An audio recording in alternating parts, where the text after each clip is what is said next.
Many others have crossed the bridge at Cromford and not given a thought to the history of a bridge or its surroundings. You may think the small building on a bridge was a toll house. You will be thinking wrongly. This building was for the water bailiff who patrolled the banks of a river, searching out illegal poachers of the fish.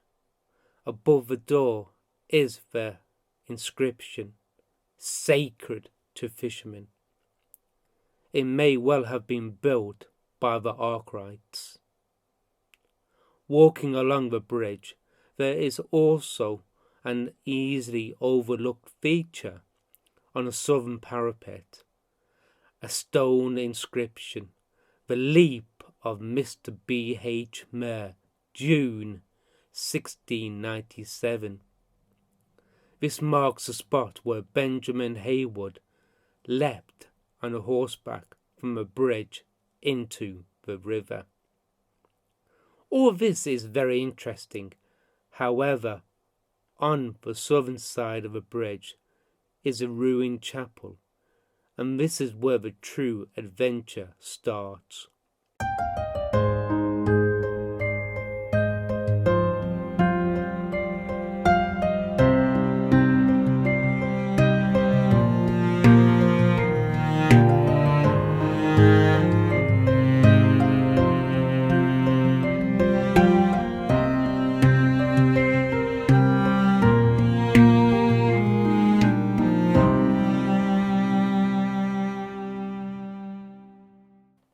I want you to close your eyes and imagine Cromford Bridge as a ford in a road, an oratory chapel lit by a candle and a priest in charge, who helps travellers cross the bridge safely for a toll. This is how Cromford Bridge would have been 600 years ago. A structured report of a bridge implies the foundations of the original bridge was shared by the oratory chapel. This implies the original bridge was at the same level as the chapel, and as no records exist, maybe it was a type of clapper bridge, but who knows? So let's look at the history of Cromford Bridge, Derbyshire. Cromford is a Saxon word for crooked bridge.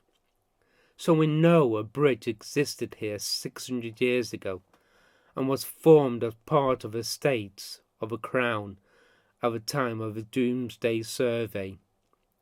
In 1297, the manor was held by Edmund of Lancaster. In 1350, Edward III granted the right of free warren at Cromford to Hugh de Menil.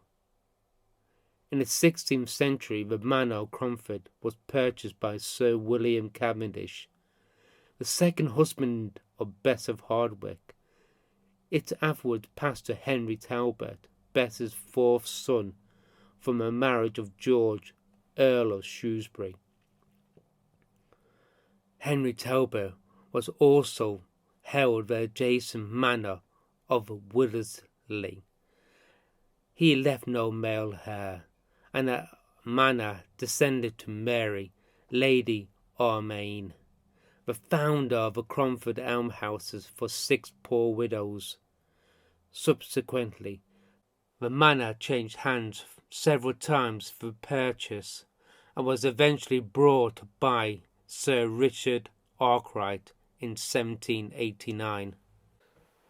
Though the history of the manor of Cromford can be traced with tolerable completeness from the days of the conquest downwards, I am unable to give a similarly satisfactory account of the ancient chapel.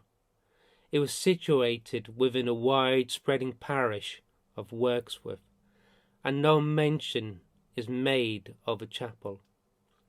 Since reading the history of a chapel, I pick up a story from the 16th century, which can be abundantly proved, and also that it was then considerably out of repair. The first direct mention of a chapel I have met with occurs in a will of Richard Smythe, vicar of Wirksworth, who died in 1504. The will of Thomas Blackwell of Wirksworth, dated the 23rd of January 1524. This will leaves notable requests for masses for his soul to the parish church of Wirksworth, as well as certain sums of money to other churches in the neighbourhood. But to the chapel of Cromford he leaves a fadder of lead, as well in discharge of old reckonings as towards the maintenance of divine service. As money gifts were left to all other churches, there can be no doubt that he intended the gift to be applied to restoring the roof. This church was also mentioned in a third will of Richard Wigley of Middleton, dated 9th of August 1540, where his body will be buried in the church of Wirksworth before St. Catherine Queen, and 2 shillings to chapel at Cromford. In the inventory of church goods taken in the reign of Edward VI, Cromford makes a rather mean appearance, as the register stands thus: Cromford Chapel, J. Little Bell, without a clapper, J. Vestment.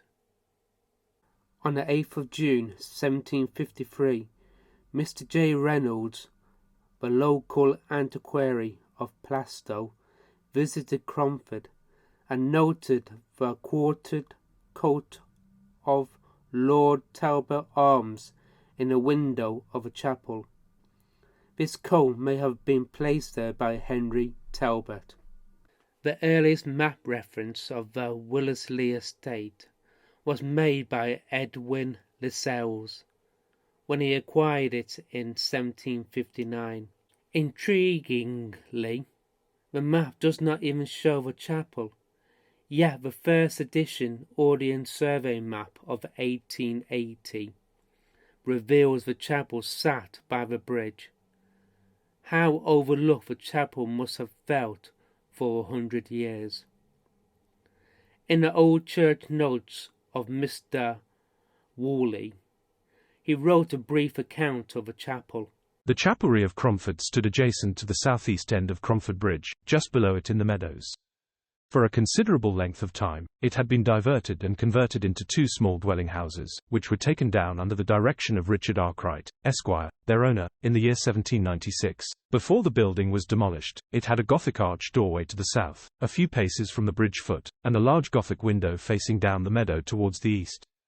Down a few steps, immediately to the left of the bridge, is the Gothic arch doorway, still standing in a portion of the south wall of the chapel. The mouldings of the doorway show it to be of 15th century work. Still in existence today is a fine collection of Derbyshire watercolour views, and I happened upon a beautiful watercolour drawing of the old village sketched in 1786.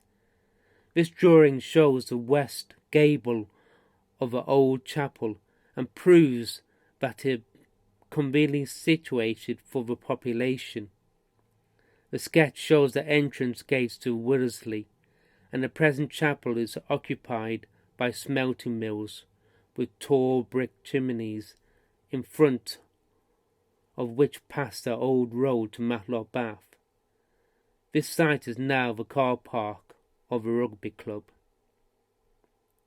With all this new information, I would certainly recommend a walk to the old ruins, to pay your respects to the priest who helped travellers across the river.